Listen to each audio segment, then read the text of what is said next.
ესენი ხო დახოცილები არიან და ჩვენ ვინც არ არიან დახოცილები, ზოგს სუიციდის მცდელობები აქვს და ეს პოლიციამ ყველაფერი იცის. ისე იგი ესენი არა გაუბედურებული მშობლები და იგივეა ჩემი შვილიც. მე აქ ყოველღამე შვილი ტელეფონზე რო არ პასუხობს, პირდაპირ საფლავზე გამოვდივარ და ორჯერ აქ ვნახე. ღამე ამოდის, იმიტომ რომ ერთი შვილი ყავდა ეს და ცუდად გახდა და როდესაც მეგობრებმა უთხრეს რომ ბიჭო დაუძახოთ სასტრაფოს. ავარ უთხრა რომ სასტრაფოს პოლიცია მოყვევაო, იქ ბაბუაჩები გაიგებსო, იქ დედაჩები გაიგებსო, ატყდება ერთი ამბავიო და არ ვიდაო წავალო ძილში გამოვალო და დაწვა და ბევრს მოუვიდა ეგრე ზუსტად ძილში გაიპარე.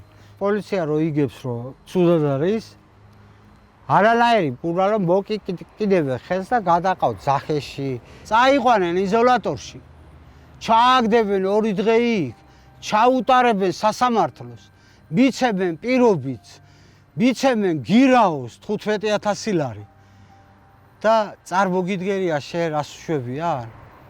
ესე გასრისავენ ბოლომდე ოჯახსაც, ბავშვსაც და მერე იყენებენ თავისი ბიზნესისთვის. ჩემი მოვალეობა რკინიგზაზე არის მატარებელთა უსაფრთხო მოძრაობა და მატარებლებს ვაცილებდი ხოლმე რა. მთელი რკინიგზა სადაც დადის, ის არის დანომრილი, ყველა კილომეტრი, ყველა პიკეტი 100 მეტრში, კილომეტრი, 1 კილომეტრში ნომრებით არის. დარბოდა 1.50 კაცი სლიანდაგში და როდესაც მე მანქანებს ვკითხე რომ ამ ღამე რას დარბიან, ამ ჭინკები ვითმეთქი და გაეცინა და რა გაცინებს მეთქი. იქ ადვილად დასამახსოვრებელია ლოკაციას როდებ წამალზე 2507 კილომეტრის ზელის ქვეშ. მიხვალ წაიკითხავ, აიღებ.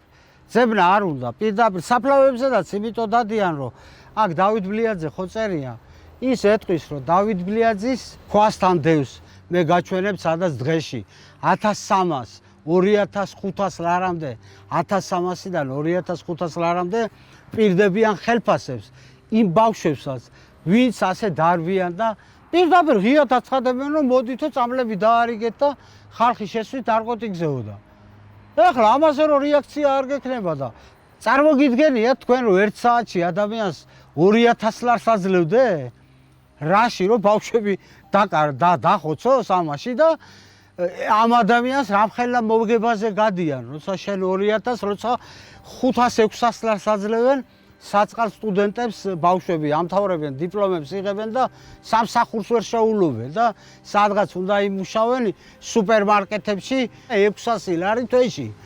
აბა ერთი შენ გადარიცხოს ჩვეულებრივმა ადამიანმა თავისი მშობელს გადაურიცხოს წამლისთვის ფული თუ ის უკვე ძალოვანმა უწყებებმა არ იციან რას მოხმარდა. სანამ ცოცხალი ვარ, მანამდე ვიქნები, მანამდე ვიბრძოლებ და იმედია ხელისუფლებას არ მოუვა თავში იური ვაზაგაშვილივით ყვავილები ამოვიტანო და ჰაერში ამწიონ ჩემი შვილიშვილის საფლავზე იმის გამო რომ ამას ვსაუბრობ. იმის მაგივრად რომ ჩვენ შვილებს მოეხმაროთ, მე ისედაც მკვდარი ვარ და ასედაც მკვდარი ვარ. ყოველი დღე ვიღვიძებ შიშში, რომ ლაზარეს სუნთქავს თუ არა. 17 წლის დიუშენიანი შვილი მყავს და ეს მომივიდა და ამას მე ვიღაცის შესაძლებლად არ ვიძახი. ჩემი თავი გადადებული მაქვს, რომ იმ ბავშვებს უშველო